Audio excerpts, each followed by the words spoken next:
Hi friends, ಇವತ್ತು ನಾನು ವರಮಹಾಲಕ್ಷ್ಮಿ ಹಬ್ಬ ಮತ್ತು ಗಣೇಶ ಚತುರ್ಥಿಗೆ ಅವಲಕ್ಕಿಯಿಂದ ಪಾಯಸನ ಯಾವ ರೀತಿ ಮಾಡೋದು ಅಂತ ತೋರಿಸ್ತಾ ಇದ್ದೀನಿ. ಇಲ್ಲಿ ಒಂದು ಬಟ್ಲು ಇಟ್ಕೊಂಡು ಅದಕ್ಕೆ ಅರ್ಧ ಕಪ್ಪಷ್ಟು ಬೆಲ್ಲನ ಹಾಕ್ಕೊಂಡಿದ್ದೀನಿ. ನಂತರ ಅದೇ ಕಪ್ಪಲ್ಲಿ ಅರ್ಧ ಕಪ್ಪಷ್ಟು ನೀರನ್ನ ಹಾಕ್ಕೊಂಡು ಅದು ಜಸ್ಟ್ ಕರಗಲಿಕ್ಕೆ ಬಿಡ್ತಾ ಇದ್ದೀನಿ. ನಾನು ಲೋ ಫ್ಲೇಮಲ್ಲಿ ಇಟ್ಕೊಂಡು ಇದನ್ನು ಸ್ವಲ್ಪ ಬೆಲ್ಲನ ಕರಗಿಸ್ಕೊಳ್ತಾ ಇದ್ದೀನಿ. ನೋಡಿ, ಬೆಲ್ಲ ಎಲ್ಲ ಕರಗಿದೆ. ಈಗ ಇದನ್ನು ಸೈಡಿಗೆ ಎತ್ತಿಟ್ಕೊಳ್ತಾ ಇದ್ದೀನಿ. ಈಗ ಇಲ್ಲಿ ಒಂದು ಬಾಣಲೆ ಇಟ್ಕೊಂಡು ಅದಕ್ಕೆ 1 ಸ್ಪೂನಷ್ಟು ತುಪ್ಪನ ಹಾಕ್ಕೊಳ್ತಾ ಇದ್ದೀನಿ. ತುಪ್ಪ ಸ್ವಲ್ಪ ಕರಗಿದ ನಂತರ ಅದಕ್ಕೆ ಗೋಡಂಬಿ ಮತ್ತು ಬಾದಾಮಿಗಳನ್ನ ಹಾಕ್ಕೊಳ್ತಾ ಇದ್ದೀನಿ. ಈಗ ಇದನ್ನು ಸ್ವಲ್ಪ ನಾವು ಫ್ರೈ ಮಾಡ್ಕೊಳ್ಬೇಕು. ನಾನು ಊರಿನ ಲೋ ಫ್ಲೇಮಲ್ಲೇ ಇಟ್ಕೊಂಡು ಇವುಗಳನ್ನ ಫ್ರೈ ಮಾಡ್ಕೊಳ್ತಾ ಇದ್ದೀನಿ. ಜಸ್ಟ್ ಅದು ಸ್ವಲ್ಪ ಕಲರ್ ಚೇಂಜ್ ಆಗೋವರೆಗೂ ಫ್ರೈ ಆಗಬೇಕು.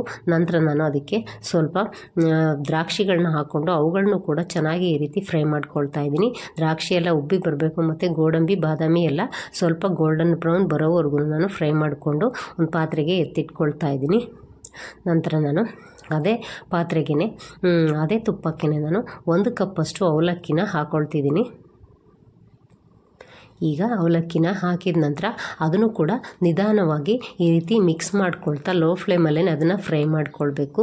ಸ್ವಲ್ಪ ಅದು ಚೆನ್ನಾಗಿ ಫ್ರೈ ಆಗಬೇಕು, ಸ್ವಲ್ಪ ಕಲರ್ ಚೇಂಜ್ ಆಗಬೇಕು. ಅಲ್ಲಿವರೆಗೂ ಫ್ರೈ ಮಾಡಿಕೊಂಡು ಸ್ವಲ್ಪ ಪುರಿ ರೀತಿ ಬರುತ್ತೆ ನೋಡಿ ಉಬ್ಬಿ.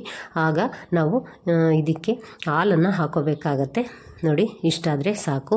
ಈಗ ನಾನಿಲ್ಲಿ ಅದಕ್ಕೆ 2 ಕಪ್ಪಷ್ಟು ಹಾಲನ್ನ ಹಾಕ್ಕೊಳ್ತಾ ಇದ್ದೀನಿ. ನಂತರ ಅದಕ್ಕೆ 1 ಕಪ್ಪಷ್ಟು ನೀರನ್ನು ಕೂಡ ಹಾಕ್ಕೊಂಡಿದ್ದೀನಿ. ನಾನಿಲ್ಲಿ ಗಟ್ಟಿ ಹಾಲನ್ನ ಉಪಯೋಗಿಸಿದ್ದೀನಿ. ಈಗ ಸ್ವಲ್ಪ ಮಿಕ್ಸ್ ಮಾಡಿಕೊಂಡು ಒಂದು ಸರ್ತಿ ಅದನ್ನು ಒಂದು 10 ನಿಮಿಷ ಚೆನ್ನಾಗಿ ಕುದಿಲಿಕ್ಕೆ ಬಿಡಬೇಕು. ಮಧ್ಯೆ ಮಧ್ಯೆ ನಾವು ಅದನ್ನು ಕುದಿಸುವಾಗ ಈ ರೀತಿ ತಿರುಗಿಸ್ಕೊಳ್ತಾ ನಾವು ಕುದಿಸ್ಕೊಳ್ಬೇಕಾಗತ್ತೆ. ಇಲ್ಲ ಅಂದರೆ ತಳ ಹಿಡಿತಕ್ಕಂತಹ ಚಾನ್ಸಸ್ ಇರುತ್ತೆ. ಈಗ ನೋಡಿ, ಕಂಪ್ಲೀಟಾಗಿ ಒಂದು 10 ನಿಮಿಷ ಆದ ನಂತರ ಚೆನ್ನಾಗಿ ಅವಲಕ್ಕಿ ಎಲ್ಲ ಬೆಂದಿದೆ. ಈಗ ಅದನ್ನು ನೋಡಿ ತೋರಿಸ್ತಾ ಇದ್ದೀನಿ. ಈ ರೀತಿ ಅದನ್ನು ಕೈಯಿಂದ ಮುಟ್ಟಿ ಇಸ್ಕಿದ್ರೆ ಅದು ಚೆನ್ನಾಗಿ ಅದು ಮುದ್ದೆ ಆಗಬೇಕು ಈ ರೀತಿಯಾಗಿ. ಈಗ ನೋಡಿ, ಅವಲಕ್ಕಿ ಎಲ್ಲ ಚೆನ್ನಾಗಿ ಬೆಂದಿದೆ. ಈಗ ನಾವಿಲ್ಲಿ ಬೆಲ್ಲನ ಕರಗಿಸಿ ಇಟ್ಕೊಂಡಿದ್ವಲ್ವ, ಆ ನೀರನ್ನು ಇಲ್ಲಿ ಶೋಧಿಸ್ಕೊಳ್ತಾ ಇದ್ದೀನಿ.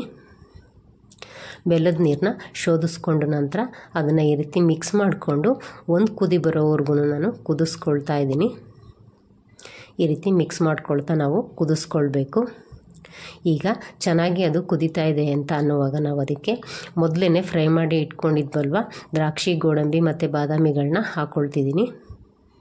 ಈಗ ಅದಕ್ಕೆ ಸ್ವಲ್ಪ ಏಲಕ್ಕಿ ಪುಡಿನ ಹಾಕ್ಕೊಂಡು ಈ ರೀತಿ ಒಂದು ಸತಿ ಮಿಕ್ಸ್ ಮಾಡಿಕೊಂಡು ನಾನು ಲೋ ಫ್ಲೇಮಲ್ಲೇ ಒಂದು ಕುದಿ ಬರೋವರೆಗೂ ಇದನ್ನು ಕುದಿಸ್ಕೊಳ್ತಾ ಇದ್ದೀನಿ.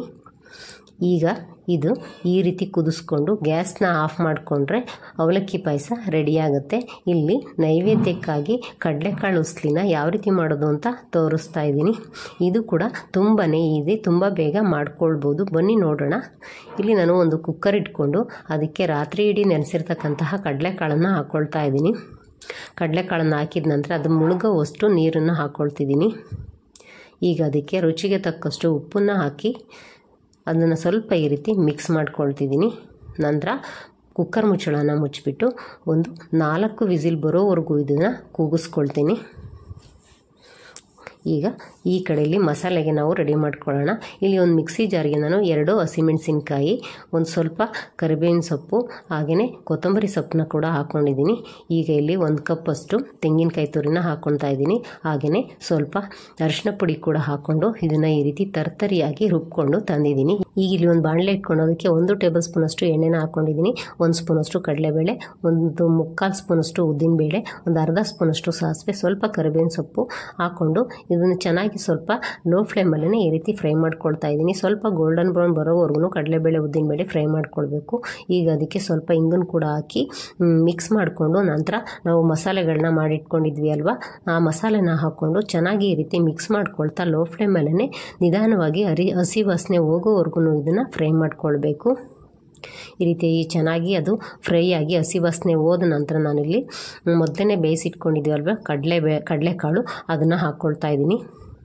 ಕಡಲೆಕಾಳನ್ನು ಹಾಕಿದ ನಂತರ ನಾವು ಈ ರೀತಿ ಮಿಕ್ಸ್ ಮಾಡ್ಕೊಳ್ತಾ ಕಡಲೆಕಾಳು ಮತ್ತು ಮಸಾಲೆ ಹೊಂದ್ಕೊಳ್ಳೋವರೆಗೂ ಚೆನ್ನಾಗಿ ಈ ರೀತಿ ಮಿಕ್ಸ್ ಮಾಡ್ಕೊಳ್ತಾ ಅದನ್ನು ಫ್ರೈ ಮಾಡ್ಕೊಳ್ಬೇಕು.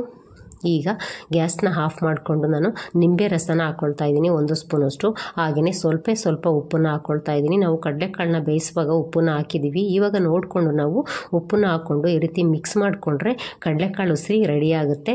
ಈಗ ಇಲ್ಲಿ ನೈವೇದ್ಯಕ್ಕೆ ಚಿತ್ರಾನ್ನ ಯಾವ ರೀತಿ ಮಾಡೋದು ಅಂತ ತೋರಿಸ್ತಾ ಇದ್ದೀನಿ. ನಾನು ಈರುಳ್ಳಿ ಬೆಳ್ಳುಳ್ಳಿ ಬೆಳೆಸದೇ ಚಿತ್ರಾನ್ನ ಮಾಡ್ತಾ ಇದ್ದೀನಿ. ಈಗ ಇಲ್ಲಿ ನಾನು ಒಂದು ಕುಕ್ಕರ್ಗೆ 1 ಗ್ಲಾಸಷ್ಟು ಅಕ್ಕಿನ ತೊಳೆದ್ಬಿಟ್ಟು ಅದಕ್ಕೆ 2 ಗ್ಲಾಸಷ್ಟು ನೀರನ್ನ ಹಾಕ್ಕೊಂಡು ಸ್ವಲ್ಪ ಎಣ್ಣೆ ಹಾಕಿ ಚಿಟಿಕೆಯಷ್ಟು ಉಪ್ಪನ್ನು ಹಾಕಿ ಕುಕ್ಕರ್ ಮುಚ್ಚಳನ ಮುಚ್ಚಿ ಒಂದು 3 ವಿಸಿಲ್ ಬರೋವರೆಗೂ ನಾನು ಇದನ್ನು ಕೂಗಿಸ್ಕೊಳ್ತಾ ಇದ್ದೀನಿ. ಈಗ ಇಲ್ಲಿ ಒಂದು ಬಾಣಲೆ ಇಟ್ಕೊಂಡು ಅದಕ್ಕೆ 2 ಟೇಬಲ್ ಸ್ಪೂನಷ್ಟು ಎಣ್ಣೆನ ಹಾಕ್ಕೊಳ್ತಾ ಇದ್ದೀನಿ. ಎಣ್ಣೆ ಸ್ವಲ್ಪ ಬಿಸಿಯಾದ ನಂತರ ಅದಕ್ಕೆ 1 ಸ್ಪೂನಷ್ಟು ಕಡಲೆಬೇಳೆ, 1 ಸ್ಪೂನಷ್ಟು ಉದ್ದಿನಬೇಳೆ, ಒಂದು ಅರ್ಧ ಸ್ಪೂನಷ್ಟು ಸಾಸಿವೆ, ಒಂದು 1/4 ಸ್ಪೂನಷ್ಟು ಜೀರಿಗೆ, ಹಾಗೆ ಸ್ವಲ್ಪ ಕರಿಬೇವಿನ ಸೊಪ್ಪು ಈಗ ಹಾಕ್ಕೊಂಡು ಇವೆಲ್ಲವನ್ನು ಕೂಡ ಈ ರೀತಿ ಫ್ರೈ ಮಾಡ್ಕೊಳ್ತಾ ಇದ್ದೀನಿ. ಲೋ ಫ್ಲೇಮಲ್ಲೇ ನಾನು ಇದನ್ನು ಫ್ರೈ ಮಾಡ್ತಾ ಇದ್ದೀನಿ. ಯಾವುದೇ ಕಾರಣಕ್ಕೂ ನಾವು ಹೈ ಫ್ಲೇಮಲ್ಲಿ ಇದನ್ನು ಫ್ರೈ ಮಾಡಲಿಕ್ಕೆ ಹೋಗಬಾರ್ದು, ಸೀದೋಗಿಬಿಡುತ್ತೆ. ಇದನ್ನು ಲೋ ಫ್ಲೇಮಲ್ಲೇ ಈ ರೀತಿ ಚೆನ್ನಾಗಿ ಫ್ರೈ ಮಾಡಿಕೊಂಡು ಅದು ಸ್ವಲ್ಪ ಗೋಲ್ಡನ್ ಬ್ರೌನ್ ಬಂದಿದೆ ಅಂದಾಗ ನಾನು ಹಸಿಮೆಣಸಿನ್ಕಾಯಿನ ಒಂದು 4 ಈ ರೀತಿ ಕಟ್ ಮಾಡಿಕೊಂಡು ಹಾಕ್ಕೊಂಡಿದ್ದೀನಿ. ಅದು ಕೂಡ ಸಾಫ್ಟ್ ಆಗೋವರೆಗೂ ನಾವು ಫ್ರೈ ಮಾಡ್ಕೊಳ್ಬೇಕು ಹಸಿಮೆಣಸಿನ್ಕಾಯಿ. ನಂತರ ಇಲ್ಲಿ 1 ಕಪ್ಪಷ್ಟು ತೆಂಗಿನಕಾಯಿ ತುರಿನ ಹಾಕ್ಕೊಂಡಿದ್ದೀನಿ ಮತ್ತು ಸ್ವಲ್ಪ ಅರಿಶಿನ ಪುಡಿ ಹಾಗೆ ಸ್ವಲ್ಪ ಉಪ್ಪನ್ನು ಹಾಕ್ಕೊಳ್ತಾ ಇದ್ದೀನಿ. ಈಗ ಇದನ್ನು ಈ ರೀತಿ ಮಿಕ್ಸ್ ಮಾಡ್ಕೊಳ್ತಾ ಲೋ ಫ್ಲೇಮಲ್ಲೇ ತೆಂಗಿನಕಾಯಿ ಸ್ವಲ್ಪ ಉದುರಾಗೋವರೆಗೂ ನಾವು 1 ನಿಮಿಷ ಇದನ್ನು ಫ್ರೈ ಮಾಡ್ಕೊಳ್ಬೇಕು ಎಣ್ಣೆಯಲ್ಲಿ. ಅದು ಚೆನ್ನಾಗಿ ಫ್ರೈ ಆದ ನಂತರ ನಲ್ಲಿ ಮೊದಲೇ ಮಾಡಿಟ್ಕೊಂಡಿದ್ದೆ ಅಲ್ವಾ ಅನ್ನ, ಅದನ್ನು ಹಾಕ್ಕೊಂಡು ಈ ರೀತಿ ಮಿಕ್ಸ್ ಮಾಡ್ಕೊಳ್ತಾ ಇದ್ದೀನಿ. ಈ ರೀತಿ ಚೆನ್ನಾಗಿ ಇದನ್ನು ಈ ರೀತಿ ಮಿಕ್ಸ್ ಮಾಡ್ಕೊಳ್ತಾ ಇದ್ದೀನಿ. ಉರಿನ ಲೋ ಫ್ಲೇಮಲ್ಲೇ ಇಟ್ಕೊಂಡು ಈ ರೀತಿ ಮಿಕ್ಸ್ ಆದ ನಂತರ ಅದಕ್ಕೆ ಗ್ಯಾಸ್ನ ಆಫ್ ಮಾಡಿಕೊಂಡು ಸ್ವಲ್ಪ ಕೊತ್ತಂಬರಿ ಸೊಪ್ಪು ಮತ್ತು ನಿಂಬೆಹಣ್ಣಿನ ರಸನ ಹಾಕ್ಕೊಂಡು ಮತ್ತು ರುಚಿಗೆ ತಕ್ಕಷ್ಟು ಸ್ವಲ್ಪ ಉಪ್ಪನ್ನು ಹಾಕ್ಕೊಳ್ತಾ ಇದ್ದೀನಿ. ನಾವು ಗೊಜ್ಜಿಗೆ ಸ್ವಲ್ಪ ಉಪ್ಪನ್ನು ಹಾಕ್ಕೊಂಡಿದ್ವಿ. ಈಗ ನೋಡಿಕೊಂಡು ನಾವು ಉಪ್ಪನ್ನು ಹಾಕ್ಕೊಂಡು ಚೆನ್ನಾಗಿ ಈ ರೀತಿ ಮಿಕ್ಸ್ ಮಾಡಿಕೊಂಡ್ರೆ ಸಖತ್ ಟೇಸ್ಟಿಯಾಗಿರ್ತಕ್ಕಂತಹ ಚಿತ್ರಾನ್ನ ರೆಡಿಯಾಗುತ್ತೆ.